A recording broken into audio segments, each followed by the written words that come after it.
60 es un momento de desarrollo cultural, digamos, en el mundo. Y particularmente se va a dar un fenómeno que es la presencia de los jóvenes. Por primera vez uno puede hablar de las culturas juveniles de los 60, que se han dado procesos de cambio muy radicales.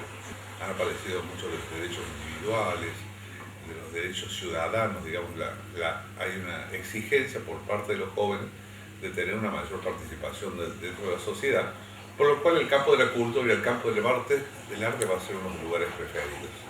Se profundiza una tensión entre jóvenes que empiezan ya a pensar, o sea, que empiezan a pensar en forma diferente. Y acá esto es muy importante porque el peronismo forma una juventud peronista, los radicales forman una juventud radical, empieza a haber una juventud católica, empieza a haber una juventud socialista, o sea, empiezan como a separarse los jóvenes y empezar a hacer nuevos proyectos. Por otro lado, en la década de los 60 también es sumamente importante el impacto que va a tener la Revolución Cubana. Digo, cuando decíamos esto de los jóvenes, bueno, los jóvenes barbudos habían llegado al poder, digamos, en Cuba, habían hecho una revolución, el Che tenía 27 años, Fidel tenía 34, 33, o sea, se había logrado al lado de los Estados Unidos hacer, digamos, una revolución. Esto va a impactar fuertemente, digamos, las expectativas. Medalla Girón es un símbolo para todos los pueblos oprimidos. Medalla Girón es la primera derrota del imperialismo en América Latina, pero también es una de las primeras derrotas del imperialismo en escala mundial. En China ha empezado la guerra del Vietnam y ahí también hay otra cosa interesante que a nosotros también nos va a impactar, es que ahí aparece otro movimiento a nivel internacional que es el hipismo, una interpelación a la barbarie de alguna forma del proceso civilizatorio, ¿no? Los hippies empiezan a hacer una crítica, digamos, hacia el pasado, las relaciones, empiezan a levantar el hecho de la paz, que es algo sumamente importante. Introducen el concepto del amor libre o de la libertad, digamos, de relaciones, porque el hipismo de alguna forma desde la teoría política habría que estudiarlo como un movimiento que va a exigir que se respeten los derechos individuales. Claro. Un poco lo que hoy exigimos así. Hoy cuando decimos, bueno, los derechos de los jóvenes, los derechos de los niños, los derechos de los ancianos, bueno, esto en alguna forma es lo que el hipismo está poniendo en una parte, ¿no? Y también hay otra cosa muy interesante para la época, que yo creo que conmueve al mundo, es que están buscando la igualdad de derechos la población negra de los Estados Unidos. En una época de muchos levantamientos, hay unos grandes líderes como Luther King, ¿no? Que incluso lo asesinan justamente por sus exigencias, pero todo esto, el hipismo, como la lucha de los negros por tener una misma ciudadanía, igual que los blancos, todo esto está convulsionando, digamos, el mundo, y en alguna forma estos elementos, en parte, están impactando también sobre nosotros. Entonces, es parte de la discusión de los jóvenes, que los jóvenes discuten sobre este tipo de cosas. Entonces esto va cambiando, esta es la parte de la politización, y el arte empieza a reflejar este tipo de cosas. Es la particularidad que van a tener las influencias de las vanguardias, porque en sí las vanguardias estéticas, una particularidad que tienen es su compromiso con la realidad y su necesidad de poder explicar la realidad o traducir lo que sucede en la realidad, y también porque las vanguardias en alguna forma van a ser políticas, ¿no? También es un arte que es político. El pueblo unido jamás será vencido. De pie cantar que vamos a triunfar. Avanzan ya banderas de unidad y tú vendrás marchando junto a mí y así verás tu canto y tu bandera florecer, la luz de un rojo amanecer anuncia ya la vida que vendrá. De pie luchar, el pueblo va a triunfar, será mejor la vida que vendrá a conquistar nuestra felicidad y en un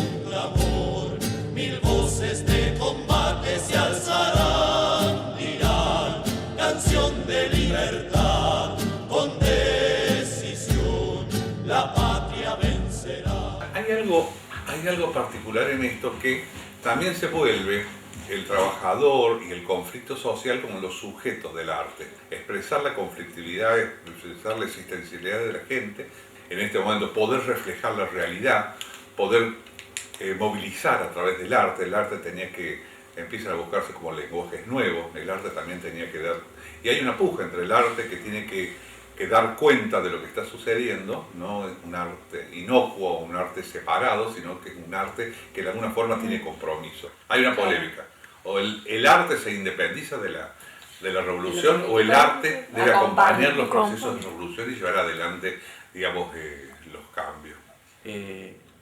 Por aquellos años había una universidad de 65.000, 70.000 estudiantes, de los cuales el 20% iba al teatro.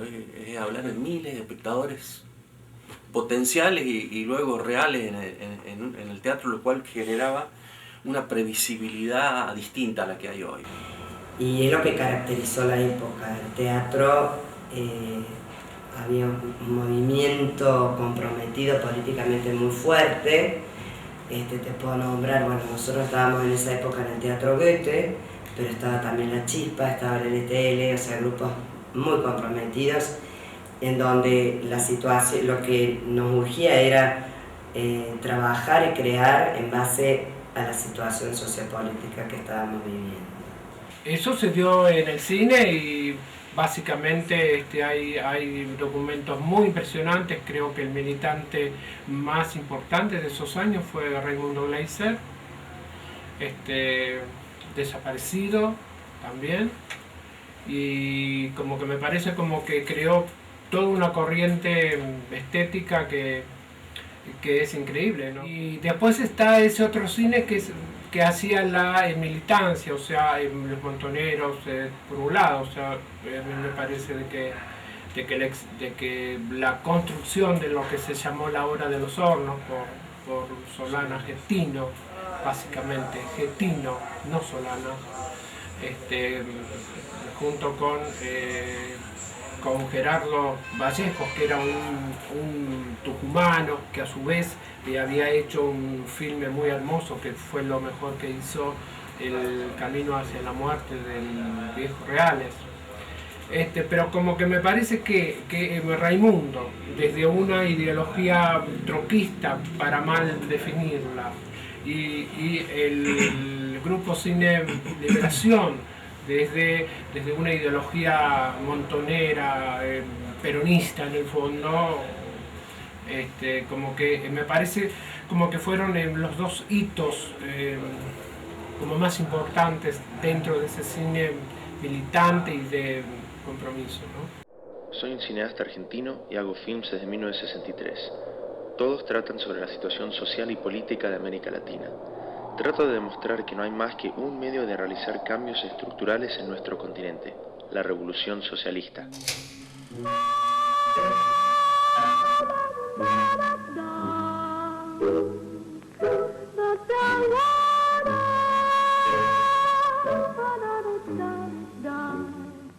Y como que me sirvió Cineclub como para ver buenísimos filmes de esos años, ¿no? que venían de los países del este, de Rusia, de Latinoamérica, de Europa, de Inglaterra, de Norteamérica, del cine independiente, de la Nouvelle Vague francesa, o sea, una mirada amplia, ¿no?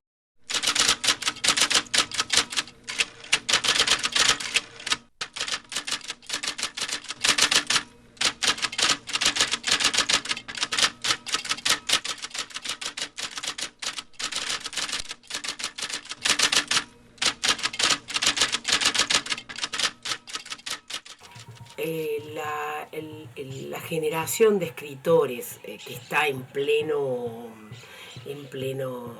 producción, en pleno apogeo, es la generación posterior a Borges, Cortázar, Bioy Casares, Ernesto Sábato, Ernesto Bianco, bueno, esa generación gigantesca, es la generación que le sigue, una generación que a mí me interesa particularmente como escritora, digamos, mirándolos como padres literarios, podría decir, Casi todos tenían participación política, mucho interés por lo social, casi todos practican el realismo, pero no son costumbristas ni pintoresquistas.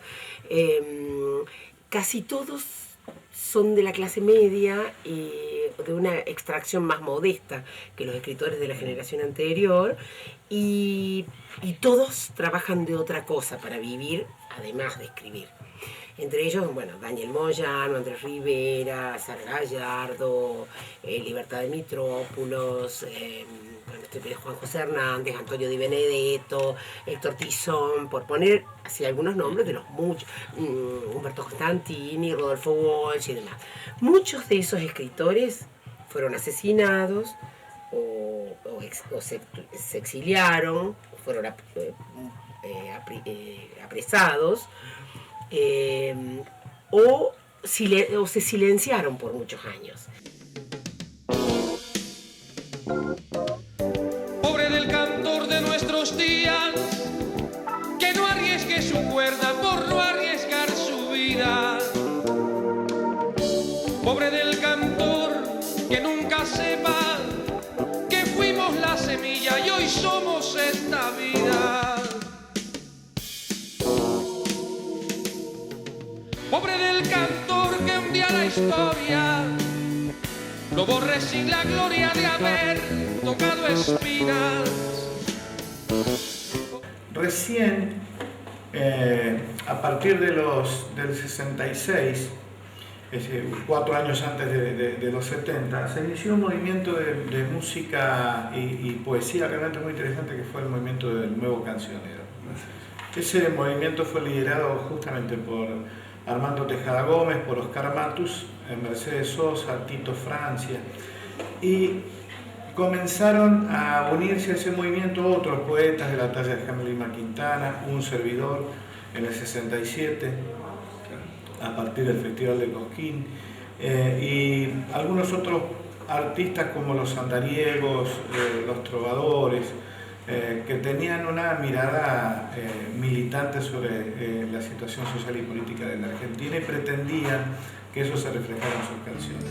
El viejo Matías duerme en cualquier parte, un fantasma errante le toca la piel, pero cuando llueve sus despojos buscan la estación de Chiapas de Paso del Rey. Con mi razón no pide piedad, se dispone a partir.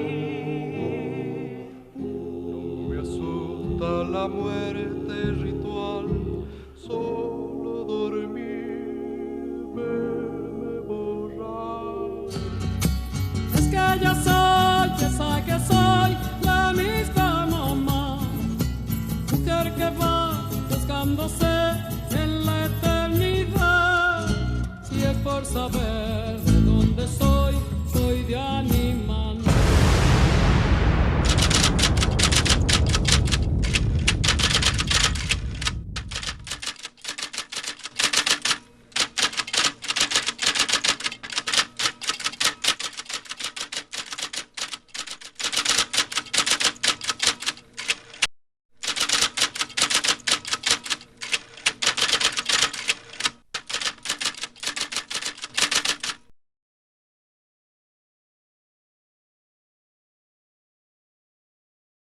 La disrupción de la dictadura. Estamos en dictadura. El golpe de Estado. La dictadura. Todo el proceso de dictadura irrumpe tanto en lo cotidiano de la gente como en lo que es sus expresiones artísticas, o sea, una radio, una música, la tele, todo su accionar como que está en función de una dictadura, digamos. Y puntualmente la dictadura, la del 76, fue justamente por lo sangrienta, por lo agresiva, por lo violenta, fue totalmente generadora de los miedos, del ocultamiento, del esconderse, también del botonaje, ¿no? La gente para salvarse botoneaba a la gente que de alguna u otra forma era militante en un partido, en un sindicato o en un centro de estudiantes de un secundario. O sea, ese botonaje como que también existió y como que forma parte de esa práctica maquiavélica, ¿no? De lo que significa el militar en el poder y no escuchar más razones que esas, y de tener todas las armas a su disposición, tanto las armas, las pistolas, los cañones, como también los medios. O sea, eso evidentemente irrumpe en la mente de la gente a través de lo que escucha, de lo que lee, de lo que ve por la televisión, de lo que veíamos, y básicamente creo que un poco el cúmulo y la montaña de esa irrupción es el Mundial del 78, ¿no? Creo que eso fue lo más fuerte, ¿no? Y de pronto, bueno, mientras se gritaban los goles argentinos, algunos propios y otros encontrados, como que el pueblo como que festejaba, ¿no? En nombre de un fútbol que representaba eso, ¿no? Que era más que un gol, era el grito de un tipo desgarrado, golpeado y asesinado. Ahora, en el campo, bueno, estrictamente teatral, la irrupción de la dictadura produjo una especie de desertización completa, ¿no? Es decir, gente que se exilió por imperio de la situación, y otra que se autoexilió, y otra que directamente se auto